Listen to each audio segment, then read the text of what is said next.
ಹುಟ್ಟಿದರೆ ಕನ್ನಡ ನಾಡಲು ಹುಟ್ಟಬೇಕು, ಮೆಟ್ಟಿದರೆ ಕನ್ನಡ ಮಣ್ಣ ಮೆಟ್ಟಬೇಕು. ನಮಸ್ಕಾರ, ಎಲ್ರಿಗೂ ಸ್ವಾಗತ. ಮತ್ತೊಂದು ಹೊಸ ದೆವ್ವದ ಕಥೆಯೊಂದಿಗೆ. ಎಲ್ಲರೂ ಚೆನ್ನಾಗಿದ್ದೀರಾ ಅಂತ ಅಂದ್ಕೊಂಡಿದ್ದೀನಿ. ಈ ಒಂದು ಘಟನೆ ಅಥವಾ ಈ ಒಂದು ಕಥೆ ನಡೆದಿರೋದು ಬಂದ್ಬಿಟ್ಟು ಶಿವಮೊಗ್ಗದ ಹತ್ರ ಒಂದು ಊರು. ಸೊ ಆ ಊರಿನ ಹೆಸರೇ ಅಮೃತಹಳ್ಳಿ ಅಂತ ಹೇಳಿ. ಈ ಒಂದು ಶಿವಮೊಗ್ಗದ ಅಮೃತಹಳ್ಳಿಯಲ್ಲಿ ನಡೆದಿರುವಂತಹ ಒಂದು ಘಟನೆ. ಈ ಘಟನೆ ನಮಗೆ ತಿಳಿಸ್ಕೊಟ್ಟಿರೋರು ಹೆಸರು ಬಂದ್ಬಿಟ್ಟು ಪುನೀತ್ ಅಂತ ಹೇಳಿ. ಮೂಲತಃ ಅದೇ ಊರವರೇ ಅಥವಾ ಈ ಒಂದು ಘಟನೆನ ಅನುಭವಿಸಿದವರೇ ಈ ಒಂದು ಘಟನೆ ನಮಗೆ ತಿಳಿಸ್ಕೊಟ್ಟಿರುವಂಥದ್ದು. ಅವ್ರು ನಮ್ಗೆ ಯಾವ ಥರ ಕತೆ ಹೇಳಿದಾರೋ ನಾನು ಕೂಡ ನಿಮ್ಗೆ ಅದೇ ಥರ ತಿಳಿಸ್ತಾ ಹೋಗ್ತೀನಿ, ಪೂರ್ತಿ ಕೇಳಿಸ್ಕೊಳ್ಳಿ. ಸೊ ಪುನೀತ್ ಮೂಲತಃ ಶಿವಮೊಗ್ಗದ ಅಮೃತಹಳ್ಳಿ ಅವರನ್ನೇ. ಸೊ ಇವ್ರಿಗೆ ಸುಮಾರು ಜನ ಸ್ನೇಹಿತರು ಇರ್ತಾರೆ, ತುಂಬ ಜನ ಇರ್ತಾರೆ ಅಂತ ಹೇಳ್ಬೋದು. ಒಂದು 15-16 ಜನ ಇರ್ತಾರೆ. ಎಲ್ಲರೂ ಕೂಡ ಅಕ್ಕಪಕ್ಕದವರು, ಹಾಗೆ ಊರು ಇರುವಂಥವರು ಕೂಡ ಎಲ್ಲರೂ ಸೇರಿದ್ರೆ ಒಂದು 20 ಜನ ಅಂತಲೇ ಹೇಳ್ಬೋದು.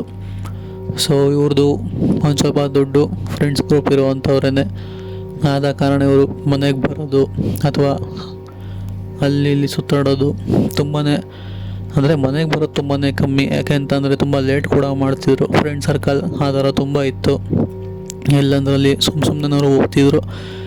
ಇದೇ ಥರ ಅವರು ಮತ್ತು ಅವರ ಸ್ನೇಹಿತರು ಒಂದಿನ ಹೀಗೆ ಆ ಒಂದು ಅಮೃತಹಳ್ಳಿಯ ಒಂದು ಬೀದಿ, ಅಂದರೆ ಬೀದಿಯಿಂದ ಆ ಕಡೆ ಹೋದರೆ ಫುಲ್ಲು ತೋಟ ಗದ್ದೆ ಮಾಡ್ಕೊಂಡಿರುವಂತಹ ಜಾಗಗಳು. ಸೊ ಅಲ್ಲಿ ಇವ್ರ ಜೊತೆ ಮಿಕ್ಕಂತಹ 7 ಜನ ಸ್ನೇಹಿತರು, ಅಂದರೆ ಇವರು ಸೇರಿ 8 ಜನ ಮಾತ್ರ ಹೀಗೆ ವಾಕಿಂಗ್ ಮಾಡ್ಕೊಂಬರೋಣ ಅಂತ ಹೇಳಿ ಆ ಒಂದು ಅವರ ಊರ ಹಿಂದೆಗಡೆ ಇರುವಂತಹ ತೋಟ. ಸೊ ಅಲ್ಲಿ ಹೋಗಿ ಕುತ್ಕೊಂಡು ಮಾತಾಡ್ತಾ ಇರ್ತಾರೆ.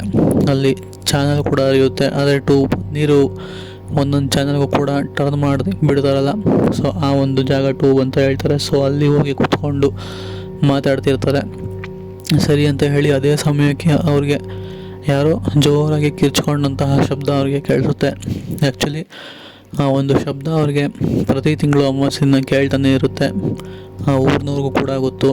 ಯಾಕೆ ಅಂತಂದರೆ ಈ ಹಿಂದೆ ಆ ಒಂದು ಊರಿನಲ್ಲಿ ಒಬ್ಬ ಹೆಂಗಸನ್ನ ರೇಪ್ ಮಾಡಿ ಮರ್ಡರ್ ಮಾಡಿ ಆ ಒಂದು ಜಾಗದಲ್ಲಿ ಬಿಸಾಕಿ ಹೋಗ್ಬಿಟ್ಟಿರ್ತಾರೆ. ಆ ಒಂದು ಹೆಣ್ಣಿನ ಬಾಡಿ ಇವ್ರಿಗೆ, ಅಂದರೆ ಆ ಊರಿನವ್ರಿಗೊಬ್ರಿಗೆ ಕಾಣಿಸ್ಕೊಳ್ಳುತ್ತೆ. ಸೊ ಅವರು ಇಡೀ ಊರಿನವ್ರನ್ನೆಲ್ಲ ಕರೆದು ಅದೇ ಒಂದು ಜಾಗದಲ್ಲಿ ಹೂತಾಕಿರುವಂಥದ್ದು. ಆ ಒಂದು ಜಾಗನ ಹೂತಾಕಾದ್ಮೇಲೆ ಅದೇ ಜಾಗದಲ್ಲಿ ಕೂಡ ಅವರು ನಡೆಸ್ಕೊಂಡು ಹೋಗ್ತಿರೋವಂಥದ್ದು, ಅಂದರೆ ಬೆಳೆಗಳನ್ನೆಲ್ಲ ಬೆಳ್ಕೊಂಡು ಹೋಗ್ತಿರೋವಂಥದ್ದು. ಅವ್ರು ಮಾಡಿದ ದೊಡ್ಡ ತಪ್ಪೇನೆ ಅದು. ಇದನ್ನು ಅಂದರೆ ಆ ಹುಡುಗಿ ಯಾರೋ ಏನೋ ಗೊತ್ತಿಲ್ಲ, ಆ ಊರಿನವ್ರಿಗೆ ಅಥವಾ ಒಂದು ಪೊಲೀಸ್ ಸ್ಟೇಷನ್ ಕಂಪ್ಲೇಂಟ್ ಆದರೂ ಕೊಟ್ಬಿಟ್ಟು ಒಪ್ಪಿಸ್ಬೇಕಾಗಿತ್ತು ಬಾಡಿನ. ಬಟ್ ಆದರೆ ಆ ಊರಿನವ್ರು ಮಾಡಿದ್ದೇ ಬೇರೆ ಥರ ಇತ್ತು. ಸೊ ಇದೇ ಅವ್ರಿಗೆ, ಆ ಊರಿನವ್ರಿಗೆ ಒಂಥರ ಕೆಟ್ಟ ಪರಿಸ್ಥಿತಿನೇ ತೊಗೊಂಬಂತು ಅಂತ ಹೇಳ್ಬೋದು.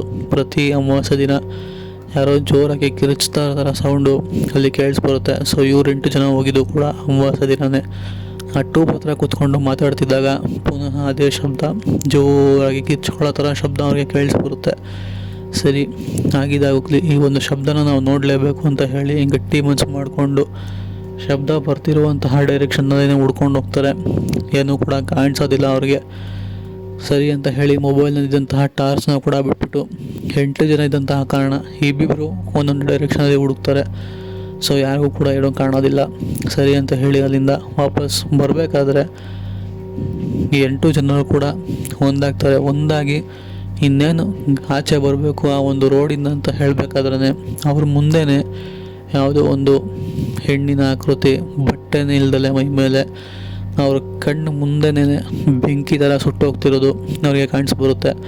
ಅಂದರೆ ಅವ್ರ ಮುಂದೆನೇ ಬಟ್ಟೆ ಇಲ್ಲದೆ ಇರುವಂತಹ ಒಂದು ಹೆಣ್ಣು, ತುಂಬಾ ಗಾಯಗಳಾಗಿದೆ, ನೋಡಲ್ಲಿ ನರಳುತ್ತಿರುವಂತಹ ಹೆಣ್ಣು. ಇನ್ನೇನು ನೋಡಬೇಕು ಅನ್ನೋಷ್ಟೇ ಇದ್ದಕ್ಕಿದಂಗೆ ಪೂರ್ತಿ ಬೆಂಕಿ ಹತ್ಕೊಂಡು ಉರಿಯೋದು ಅವ್ರಿಗೆ ಕಾಣಿಸುತ್ತೆ. ಸರಿ, ಆ ಬೆಂಕಿನವರು ಆರ್ಸೋಣ ಅಂತ ಹೇಳಿ ಇವರು ಜೋರಾಗಿ ಕಿರ್ಚ್ಕೊತಾರೆ. ಆ ಸಮಯದಲ್ಲಿ ಏನು ಮಾಡಬೇಕು ಅಂತಲೂ ಗೊತ್ತಾಗಲ್ಲ. ಬಟ್ ಸುತ್ತಮುತ್ತ ಯಾವುದೂ ಕೂಡ ಮನೆಗಳಿಲ್ಲದಂತಹ ಕಾರಣ ಅವ್ರಿಗೆ ಯಾರೂ ಕೂಡ ಸಹಾಯಕ್ಕೆ ಬರೋದಿಲ್ಲ. ಆ 8 ಜನರಿಗೂ ಕೂಡ ಯಾವ ಥರ ಬೆವರು ಇಳ್ದೋಗಿತ್ತು ಅಂತ ಅಂದರೆ, ಸರಿ ಇಲ್ಲಿಂದ ಫಸ್ಟು ಹೋದರೆ ಸಾಕು ಅಂತ ಹೇಳಿ ಹಿಂದೆ ಮುಂದೆ ತಿರುಗಿ ನೋಡ್ದಲೆ ಆ ಬೆಂಕಿ ಉರಿತಿದೆಯೋ ಅಂತ ಕೂಡ ಅವ್ರು ತಿರುಗಿ ನೋಡ್ದಲೆ ಓಡ್ತಾರೆ.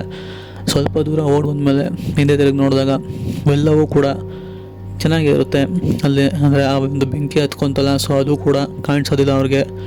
ಅದಾದಮೇಲೆ ಬರೀ ಆ ಒಂದು ಕಿರ್ಚುವಂತಹ ಶಬ್ದ ಮಾತ್ರ ಕೇಳಿಸ್ಬರ್ತಿರುತ್ತೆ. ಶಬ್ದ ಬಂದರೆ ಬಂತು ನಮಗೇನು ಅಂತ ಹೇಳಿ ಅಲ್ಲಿಂದ ಅವರು ಓಡಿ ಬಂದುಬಿಡ್ತಾರೆ. ಆ್ಯಕ್ಚುಲಿ ಈ ಥರ ಇನ್ಸಿಡೆಂಟು ತುಂಬ ಜನಗಳಿಗೆ ಕಾಣಿಸ್ಕೊಂಡಿರೋವಂಥದ್ದು ಆ ಒಂದು ಊರಲ್ಲಿ. ಬಟ್ ಇದುವರೆಗೂ ಯಾರೂ ಕೂಡ ತೊಂದರೆ ಮಾಡಿಲ್ಲ. ಆದರೂ ಕೂಡ ಆ ಒಂದು ಶಬ್ದ ಕೇಳಿಸ್ತಾನೆ ಇರುತ್ತೆ ಪ್ರತಿ ಅಮಾವಾಸ್ಯೆ ದಿನ. ಹಾಗೆ ಆ ಒಂದು ಆಕೃತಿ ಕೂಡ ಆ ಜಾಗದಲ್ಲಿ ಹೋಗೋ ಬರೋರಿಗೆ ಕಾಣಿಸ್ಕೊತಾನೆ ಇರುತ್ತೆ. ಬರೀ ಅಮಾವಾಸ್ಯೆ ದಿನ ಮಾತ್ರ, ಮಿಕ್ಕಿದ ಯಾವ ದಿನಗಳಲ್ಲೂ ಕೂಡ ತೊಂದರೆ ಕೊಡೋದಿಲ್ಲ. ಆ್ಯಕ್ಚುಲಿ ಆ ಒಂದು ಆತ್ಮದಿಂದ ಇಡೀ ಊರಿನವ್ರಿಗೂ ಕೂಡ ಯಾವುದೇ ಥರ ತೊಂದರೆ ಕೂಡ ಕೊಟ್ಟಿಲ್ಲ ಅಂತ ಹೇಳಿ ತಿಳಿಸ್ಕೊಟ್ಟಿರುವಂಥದ್ದು. ಸೊ ಇದು ಆ್ಯಕ್ಚುಲಿ ನಡೆದಿರುವಂತಹ ಒಂದು ಸತ್ಯ ಘಟನೆ. ಈ ಒಂದು ಕತೆ ಇಷ್ಟ ಆಗಿದರೆ ಲೈಕ್ ಮಾಡಿ, ಚಾನಲ್ಗೆ ಸಬ್ಸ್ಕ್ರೈಬ್ ಮಾಡಿಲ್ಲ ಅಂದರೆ ಸಬ್ಸ್ಕ್ರೈಬ್ ಮಾಡ್ಕೊಳ್ಳಿ. ಹಾಗೆ ನಿಮ್ಮ ಫ್ರೆಂಡ್ಸ್ ಜೊತೆ ಕೂಡ ಶೇರ್ ಮಾಡಿ. ಸಿಗೋಣ ಮತ್ತೊಂದು ಹೊಸ ದೆವ್ವದ ಕಥೆಯೊಂದಿಗೆ.